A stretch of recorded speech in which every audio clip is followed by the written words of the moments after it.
All right, if you are just joining us, again, if you'll go ahead and sign in on the bit.ly link on the screen, and we'll get started in about a minute.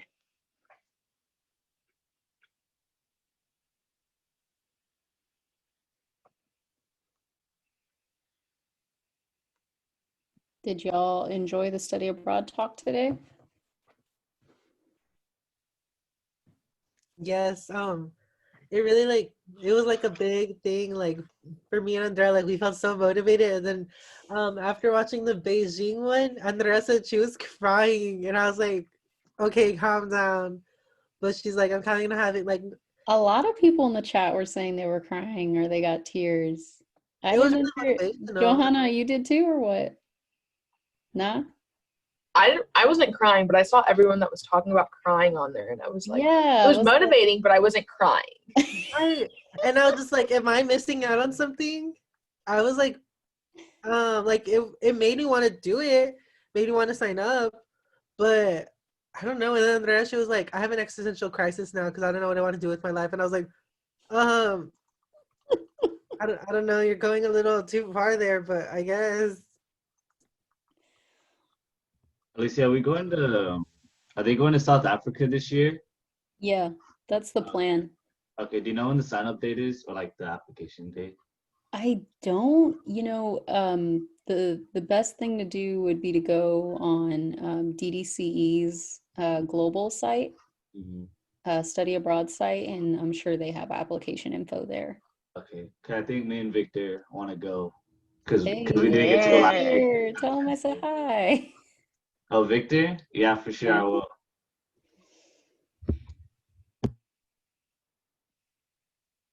All right, well, it is 5:06, so I'm sorry to stop that combo.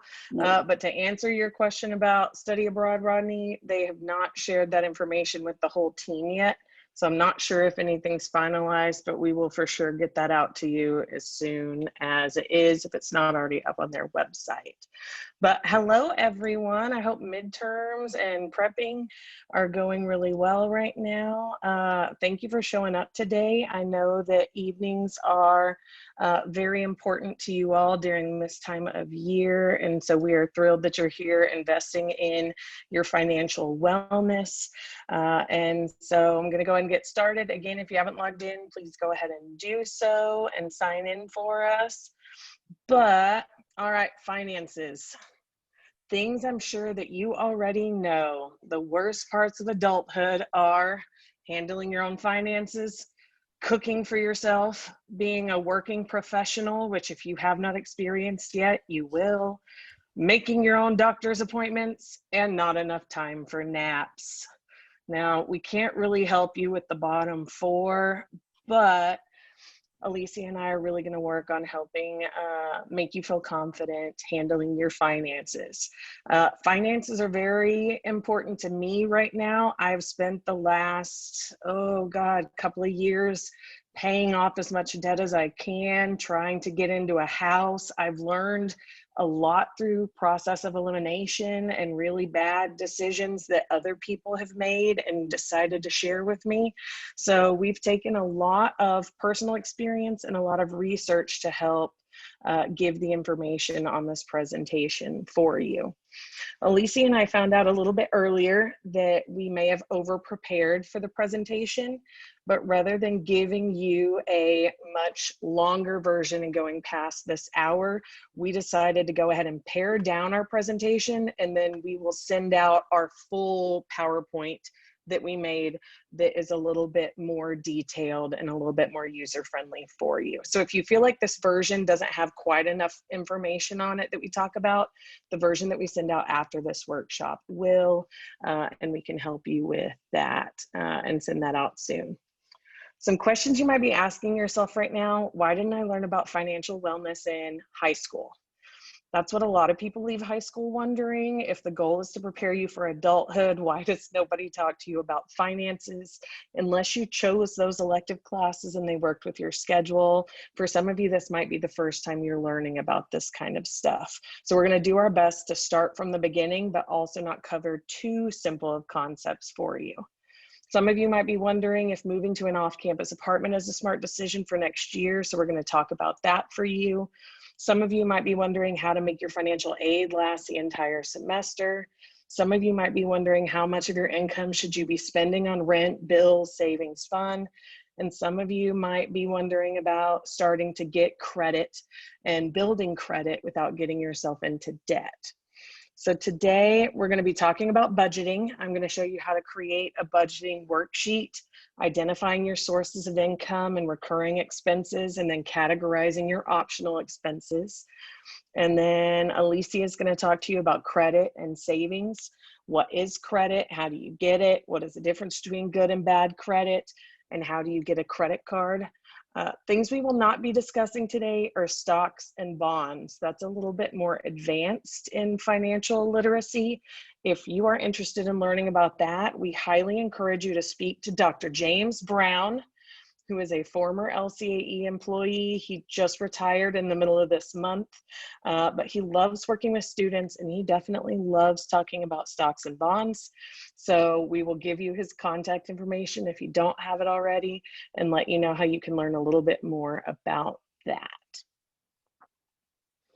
Okay, so budgeting.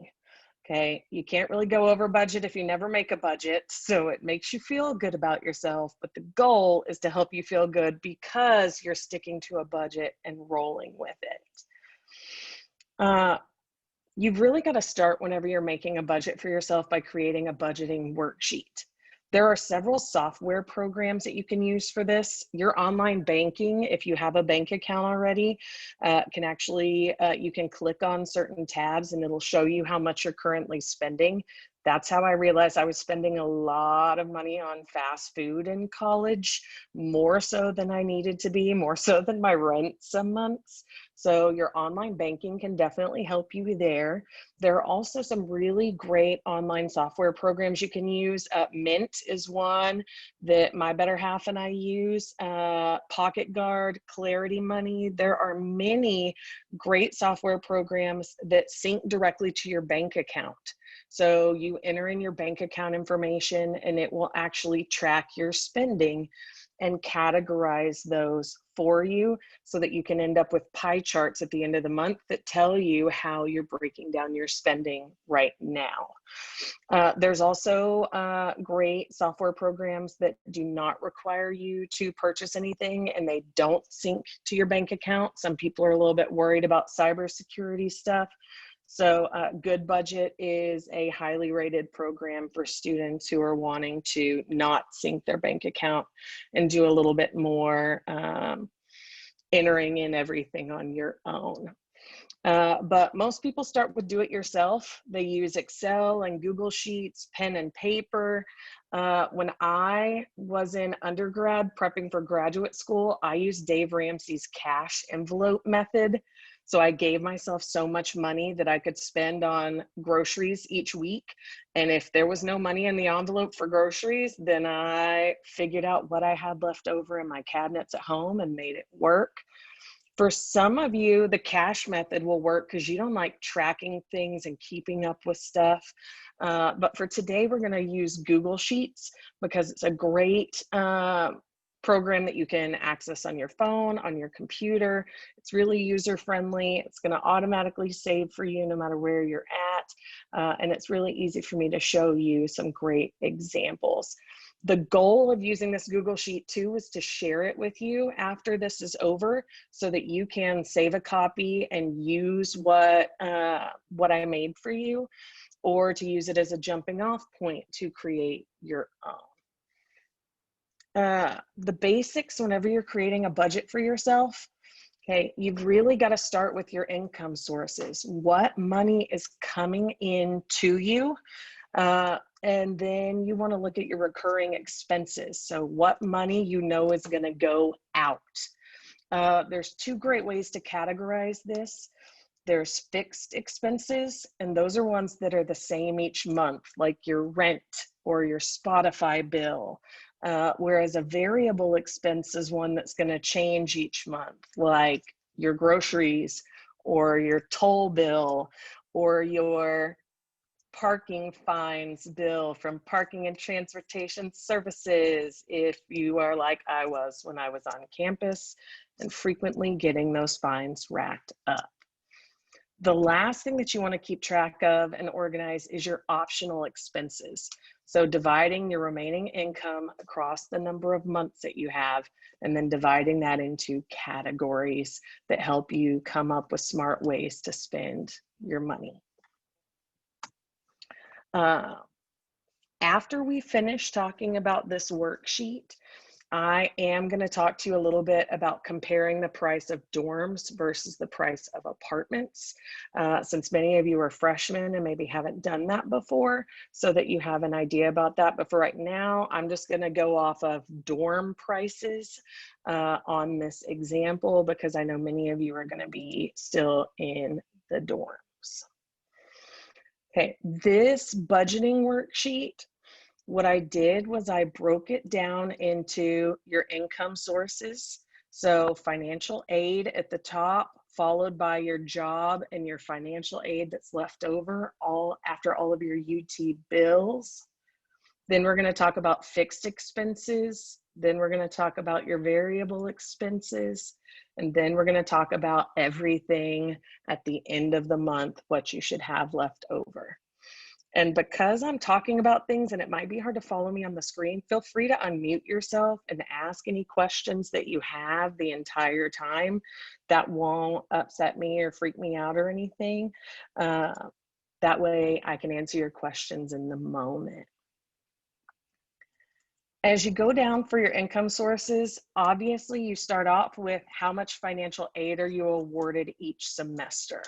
So I put in 16,000 because that was a good amount for the cost of attendance for the fall semester for housing and tuition, according to UT's website. All of the information that is on here, I got from the UT website as far as cost goes.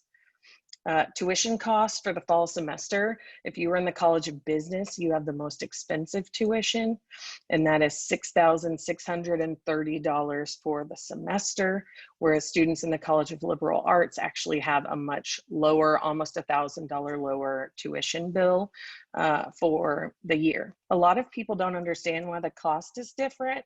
A lot of it has to do with the services and the types of things that are provided to you, along with the cost of the programs that you're using. That's why your cost of attendance is different.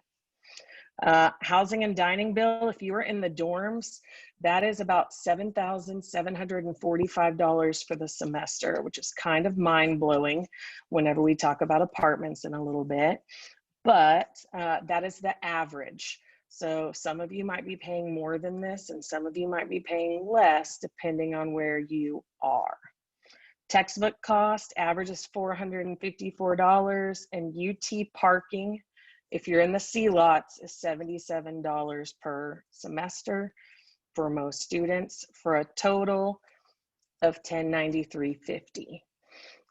Y'all can go in and enter in any information in these boxes and any numbers, and it will automatically populate and count that up for you in this Excel doc. If there's anything that you don't use, feel free to hit 0 and it will continue to count it up for you.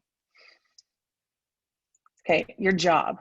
Some of you are going to have a job on campus. In this case, I just put a random amount. So I looked at monthly income that we pay some of our students. Their money in is $1,100. But let's say you don't work very many hours in a month. Say you make $100. $100 a month, you know you're going to make. Then I took the remaining financial aid from up here. So $1,093.50, I divided that by 5 months. That is half of August, all of September, all of October, all of November, all of December, and all of January. For y'all, you might not have to include all of those months since we're already halfway through September. So just adjust how you want to divide that. But if I divided how much financial aid money was left over for the number of months of the fall semester, that gives $218.70 to live off of for each month. Add that to the $100 of monthly income that a student makes. Okay, so this student every month has $318.70 to spend, which may sound like a lot if you're just out of high school, but things add up very, very quickly. And I'm going to show you just basic fixed expenses that other students might have and how fast that money can go away. Rent, I put that space on there if you live in an apartment. So if you are living in the dorms, just put 0. A phone, I looked at my phone bill, $75.33 a month. Out to the side, Alicia and I both talked about how it's good to know what day of the month this money's going to be pulled out of your account. And it's also good to know if you have something on auto pay or not, so that you can always keep track of when money is going to come out of your account and when it's not, so that you always have an accurate amount in your bank account at all times. Spotify, if you are using Spotify or Hulu and you are not paying the $4.99 student price, you need to talk to me after this, because using your student email will get you a huge discount on Spotify every year for the entire time that you're in school. And it definitely shuts off after you're out of school, like immediately, which is obnoxious. Utility bills, if you're in an apartment, you're going to have to pay your electric bill, your water bill, your trash. But if you're in the dorms, you put 0. If you're paying for a car, you might need to put in an auto loan amount. If you're paying auto insurance, you might need to put that in there. If you're paying for internet in an apartment or cable or Netflix or anything like that, you want to add that information in there. And then this part is super important. If you are not always saving 15% of your paycheck each month, that's a problem. That's something that is encouraged for you to do, to always have money in case something goes wrong, so that you have it in case you need it. So I put on there that 15% of that $100 is $15. And that's something that I'm going to put in savings automatically every month. You might think that $15 is nothing. That's like 2 Starbucks trips if you're me, or maybe a Whataburger trip and a half for Mr. Ramos. But $15 will add up over the course of several years. So it's always important to keep 15% if you can. When all of that is added up, that is $517.32. So when you look at your expenses and you look at how much money you have available to spend, this student is going to be in the negatives.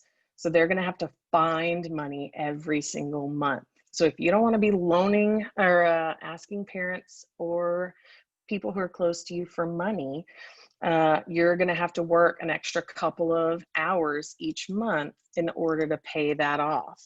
So I'm going to add another $300 to that and say, I know that I'm going to have to work $400 each month to cover all of my bills. Or you might have to go into your expenses and say, oh, you know what? I'm going to cancel that cable and Netflix bill because I can't afford it. And I'm going to add some more money back to pay for everything that I have to pay for. But your goal is for your expenses to always be less than the amount of money that you have to spend. Now, variable expenses is where things get tight for most college students. You don't know each month how much every grocery trip is going to be. You don't know how much gas is going to cost, when you're going to need new clothes, when you're going to have medical expenses. You really have no idea. And so once you know how much money you have left over between this 504 and this 618, that's how you're going to figure out exactly how to budget out the rest of the money that you have. So if you've only got $100 left, I can't afford $75 for groceries each week, okay, or each month. I'm going to have to take it down to maybe $20. So that might be a heavy ramen month. My medical expenses are going to be big. Okay, got to make that work. Okay, clothing, I don't have enough money for that, so I'm gonna delete. I only really have enough money for one trip of gas, so I'm gonna have to take the bus a little bit. Maybe I've got enough for a couple tanks of gas, but now I'm at that $100, so I'm good. That helps me know how much money I have each week to spend without running over. Now, say your variable expenses are over that $100, then maybe you go and you ask for another extra couple of shifts at work. That's how you kind of have to make your decisions, is figuring out how to make all these things work. But with all of these numbers that I put in down at the bottom, I re-put the income. So the total amount of income from the top is here. My fixed expenses are there. My variable expenses are there. Okay, but right now it looks like I have another $489.18 somewhere.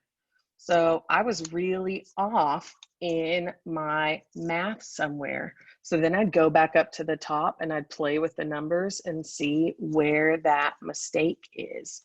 But your goal is to always have this number each month be positive. And as long as that number is positive, you can spend extra money each week. But if it's not and you're in the negatives, that's where you've got to go back to the drawing board and really readjust your budget. Uh-oh, sorry, I didn't see all those questions.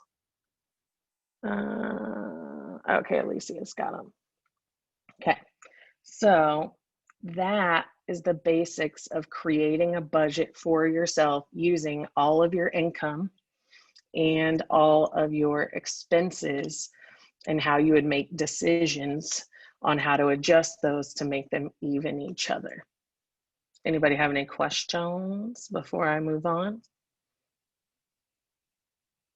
I don't know if I went too fast, too slow.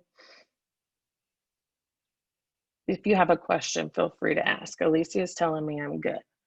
Okay, but all of this, again, you can use with all of your own money.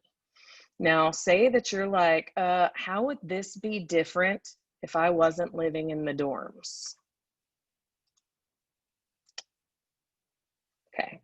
The average cost of living in a dorm costs you $1,291 a month by yourself. So you and your roommate, if you have one, pay $2,500 a month for a very, very small room.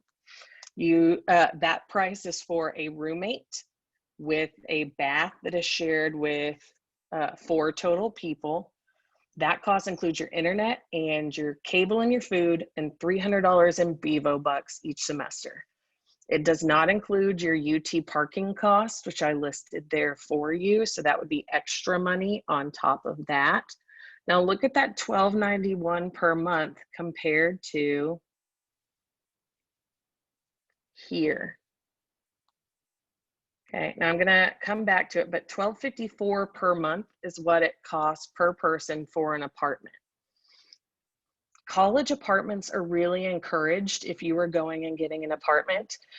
College apartment is one that has individual leases. So if Alicia and I were roommates and she totally didn't pay her portion of the bill, we'd be fine, because in college apartments, you have individual leases and individual bills. But if we lived in a non-college apartment, Alicia and I would both be responsible for the entire bill. So if Alicia didn't pay her apartment rent, I would be on the hook for that too, even if I paid my half. College apartments also generally include internet and cable and trash free of charge. They're also on the UT shuttle route, so you wouldn't have to pay for UT parking. They have a lot of community aspects, social events for college student residents, and everyone's your age. You're not going to have some creepy white-headed neighbor next door to you complaining about your noise all night long. You'll be around all college students, and a lot of college apartments come with the option for them to be furnished, which is where they provide furniture, including a washer and dryer for you. So all you have to bring is your stuff. Now, it is a little bit more expensive to get a furnished apartment than a non-furnished apartment. So just that's something to keep in mind if you want to save money. Now, an average 2-bedroom apartment in Austin is $1,254 per person per month. Now, I want you to look at what all this includes. Rent is $662 for a 12-month lease. And it gets cheaper the further away you get from campus. Living in West Campus is really expensive, whereas living off Riverside or Old Torf or Far West is a little bit cheaper. Now, food plus household needs plus dining out, according to research in the Austin area, they say that a single person needs $250 a month for food, $75 for household stuff like toilet paper and cleaning products. And dining out, they say that the average college student spends $221 on dining out a month. So total, that's $546. But whereas you only have $300 in Bevo bucks for the whole semester, you've almost got $221 per month to spend just on eating out. So for some people, that's a better deal. Utilities and internet tends to cost an average of $86 in the city of Austin for a 2-bedroom apartment. The only things not included in that are your parking permit at UT, if you still get one, and deposits. You generally have to give a month's deposit on an apartment in order to lease it. So if you look at this, these are based upon average numbers, both for UT's dorms and for an apartment. The question is, whenever you're making those decisions, is which would you prefer? Do you want to be on campus with really quick roll out of bed with your pajamas on, go hop on the bus and get to class? Or would you rather be a little bit further away for almost double the space with your own apartment, with your own roommate, a little bit more freedom, a little bit more flexibility? It's really up to you which you prefer. You can definitely live for cheaper than $1,254 a month. Ask everyone who lives on Riverside. They definitely take advantage of that. It's a convenience charge to live closer, so it's cheaper. West Campus students will tell you that they probably pay more than $1,254 per month. Because Rodney's nodding his head, because West Campus is really, really expensive to be in the hot spot where everybody wants to live near campus. I don't like noise though, so I do not agree. But these are the basics. Whenever we send out our PowerPoint later, we're going to have everything broken down for you with like where we got this information, who it is that came up with these numbers, so that you can understand why they're legit. But right now, hopefully you're able to create your own budget using our sheet, and you're able to make a decision on the cost of apartments versus dorms. Dorms, everything's paid for up front. You don't have to think about it. And apartments, you definitely have to budget to make sure you don't overspend your money on other things. But the cost is fairly similar as long as you do that. All right, Alicia is going to now talk to you about credit. All right, y'all. How many of y'all are comfortable with credit and credit scores? Rodney? Okay. All right. Layla? Okay. So to be honest, I didn't learn about credit until like a year or two ago. And I'm in my late 20s. So I direly wish somebody had this conversation with me when I was entering college. And you'll see why. There are reasons why I so wish I started building my credit years ago. So we'll go ahead and talk about that.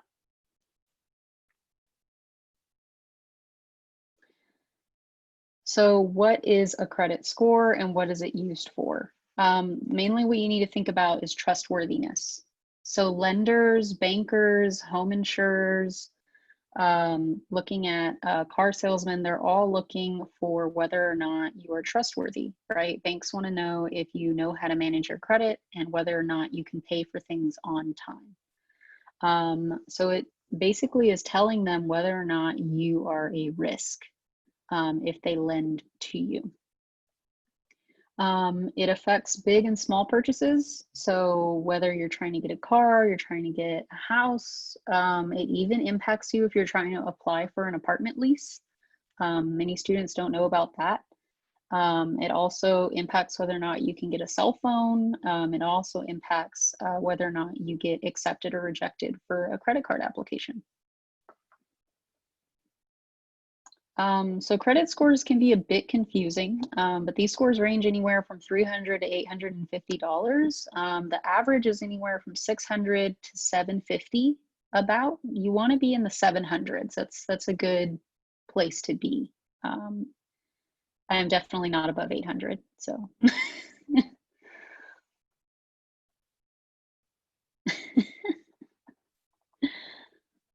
All right.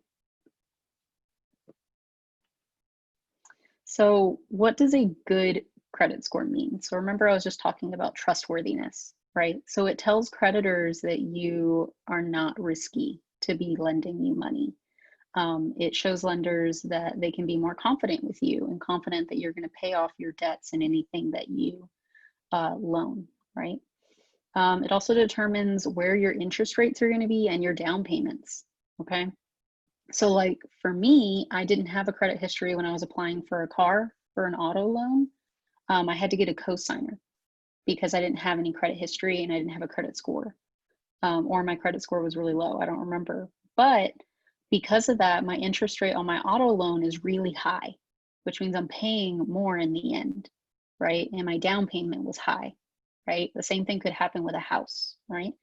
So, but like a friend of mine, their credit score is, their credit score is so high that their interest rate is like a 1 or a 2, right? Whereas I am like at a 9 or a 10, right? It's just like, wow, it's just drastically different, right? So just be considering that and how much money it's going to cost you later on down the line if you don't start building credit now.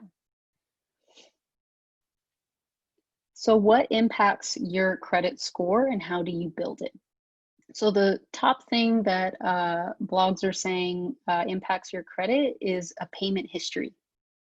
So how long have you been consistently making on-time payments, right? The more consistent you are with on-time payments, the better your credit score is going to be.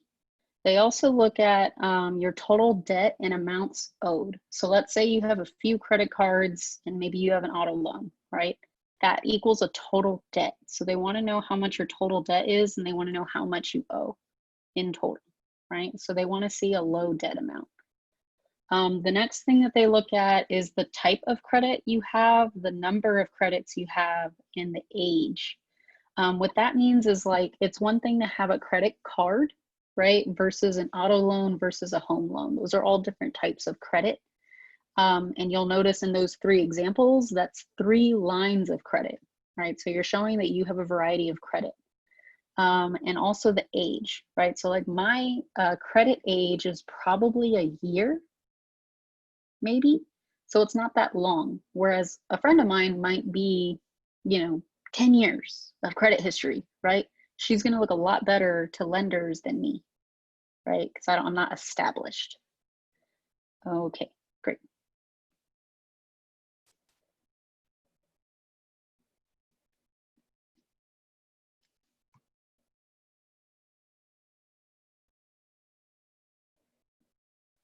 So another thing that they look for is a credit utilization rate or ratio.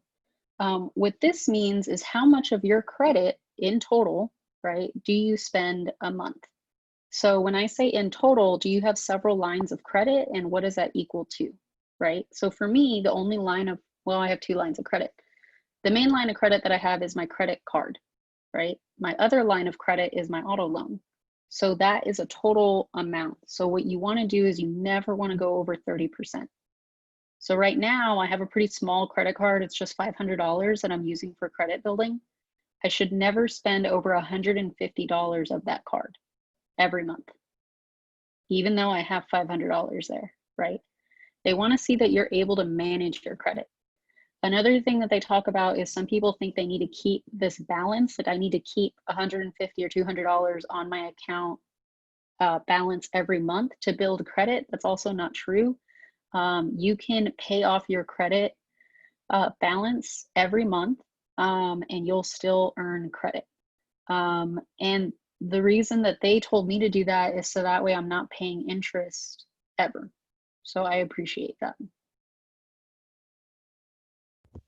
Yeah, you said like if you close the credit, I mean, Michelle said like if she closes her credit card, it's gonna be bad. So like I have a student credit card, and so I guess I can't have it when I'm not a student no more. So if I close that, would that be bad? What bank is it with? It's a Discover credit card, student credit card. With who though? Discover. Discover. Oh, Discover. Okay. Yeah, I mean, if you can keep an account open with them, maybe they can switch you from a student credit card to a real credit card. Oh, okay. And still keep you on a low balance. You want to keep your account open. And I'm going to talk about that too. But always try to keep your account open. Mine, Rodney, was my college student credit card. So whenever I graduated, they rolled it into a non-college student account, but it kept my credit score tied to it. So that's why I wouldn't let them close that account when I left the bank. I was like, no, I'm keeping that credit card. So I'm staying with my credit card with you guys, which is annoying, but it keeps my credit history the longest. Okay. Yeah. So to that point, Rodney, you always, when y'all open your first credit account, keep it open. Pick a bank that you know you're going to trust for years and make sure that you keep it open. When you close it, it impacts the age of your credit. And like I just said, that's very important, right? What if you had been building credit throughout your undergrad years, you close that account and then it dings your age history, right? And then that's going to impact your credit score, right? And then Priscilla asked, do you always have to use a credit card every month? So I'm also going to be talking about frequency, right? So it's better to charge small frequent purchases on your credit card, staying under that 30%, right? Like in my instance, it's 150, versus you spending 1 to 2 purchases a month or none a month. You want to, the purpose of you getting a credit card is to build credit. So you're not building credit if it's just sitting there and you're not using it, right? But you want to use it in a smart way. So things that you would normally spend on, like groceries, getting shampoo, maybe you get a haircut, maybe you get gas for your car, maybe you pay for a movie ticket, normal little expenses, you want to keep swiping your card. But again, not going over that 30% every month. But the point is to build credit in a safe way. So the difference between a credit report and a credit score. So the report tells lenders how much total debt you have, and it also tells them the type of credit you have. So remember I told y'all I have a credit card and I have an auto loan. It also tells you the length of time you've had the credit accounts, which is your credit history, right? The age of your account. When it comes to credit inquiries, you should really keep this to a minimum. I messed up when I was first applying for credit cards and I got rejected by 5 major banks. 5, okay? And I did not know about credit inquiries and taking hits to your credit score. So I applied for all of those credit cards in less than 2 months. And they say you shouldn't be applying for a credit card in more than 6 months apart. So you need to wait at least 6 months before you file another application, right? I didn't know that. So every time I did it, my somewhat existing credit score took a hit. I found out at the very end, the 6th bank I applied with was a credit union, and that was UFCU. And I found out at the end of my credit card search that credit unions are one of the nicest in helping you establish credit, and they're not out to get you like the bigger banks are. Bigger banks are more concerned with opening multiple lines with you. They might give you high interest rates. They're up to stuff, right? So UFCU is where it's at, and just credit unions in general. So you can look for those in your area. They were by far the nicest to me. So just keep that in mind. And when you apply for credit cards, they are doing credit inquiries. But just so you know, if you bank with like Chase, Wells Fargo, anything like that, you can check on your FICO score, your credit score, and it won't cause a decline in your credit score.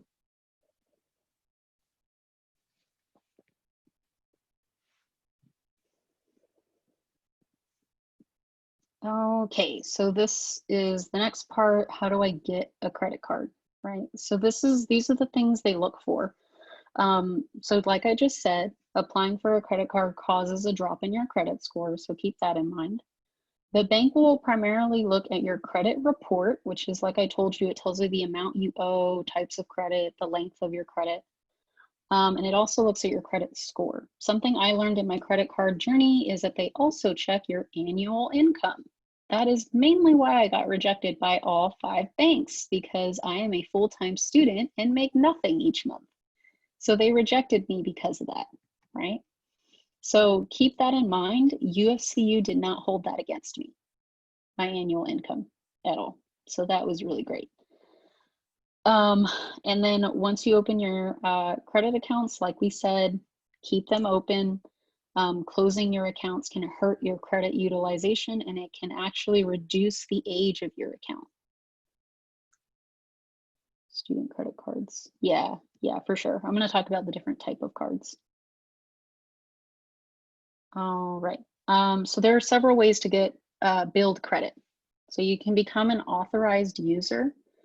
This is where you have a guardian, a parent, maybe a Theo, a Thea, where you can become an authorized user on their account. You want to pick somebody that has a good credit history and a good credit score. So like my parents don't have great credit, so I'm not going to become an authorized user on their accounts, right? I actually messed up and became an authorized user on my dad's account, and he sank my credit score. Okay, so keep that in mind. You want to do it with somebody who has a good credit history. Apply for a credit card with a cosigner. So that means you get somebody with a good credit history and you go with them to the bank and they co-sign with you, and you're the prime, the sole holder of the account, but they're kind of taking the leverage for you in case you can't pay back your credit card. They kind of take the financial fall. You can also apply for a secured credit card. And this is how I started off because I couldn't qualify for a regular non-secured credit card. A secured credit card means that you front the money. So like I have a $500 credit card. I gave them $500 of my personal money. They loaded it onto the credit card, and that's the money I get to play with to build my credit. It doesn't put the institution, the financial institution, at risk because they're the ones, they're not the ones that fronted the money. Now, when I say I got rejected from 5 major banks, I got rejected from using secured credit cards. I didn't even apply to non-secured credit cards. They wouldn't even let me give them my personal money to build credit. That's how bad that was, right? So make sure you're checking out credit unions, like I said. And when you're done with the account, you can get your deposit back when you close. But like I said, you want to avoid closing the account. What you could do is work with your institution to get your secured card changed to a non-secured card, to an unsecured card, get your deposit back, but you're keeping your account open. But you're now using the financial institution's money. Also, in any credit card that you apply for, make sure they report to all 3 credit union bureaus. So that's going to be Equifax, Experian, and TransUnion. Some credit card only report to 1 or 2, but you want to make sure they try to report to all 3. The reason that is because when you start applying for car loans, home loans, you're looking for credit cards, whatever you're applying for, an apartment, a cell phone, and they want to check your credit score, not all locations check all 3. Sometimes these locations only check 2 or only check 1. And if your credit history is not reporting, like let's say the apartment only checks Experian and TransUnion, and you're only earning credit with Equifax, your history isn't going to be there, right? So make sure you're asking that, like, which bureaus are you going to report my credit to when you're trying to decide which one, okay?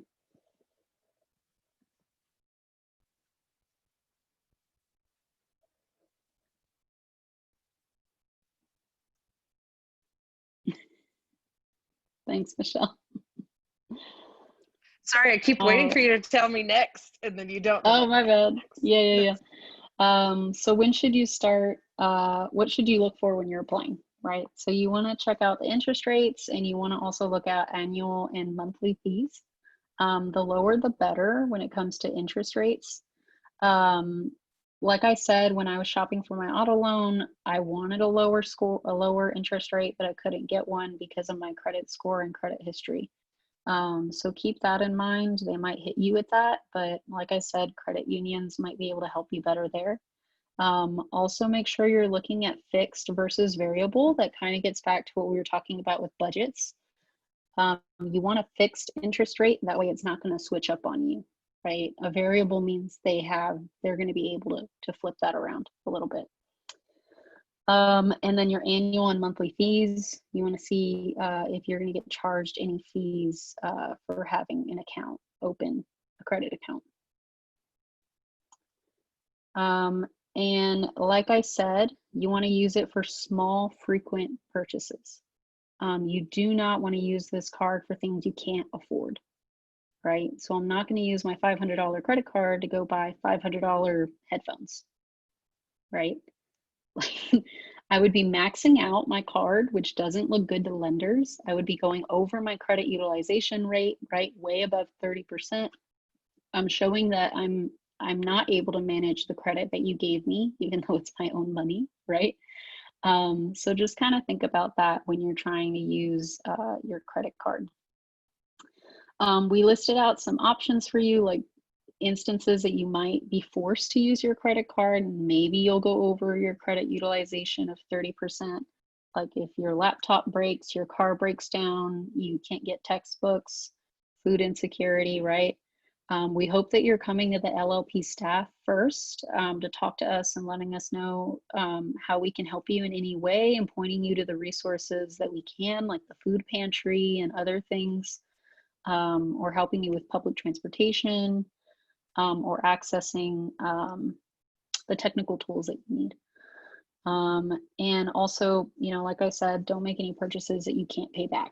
So you want to spend a credit card as if it was your actual money in your actual bank account, not like this fun, free money that you can just have fun with, right? That's not the purpose. Think of a credit card solely to build credit and help you for your future. Okay.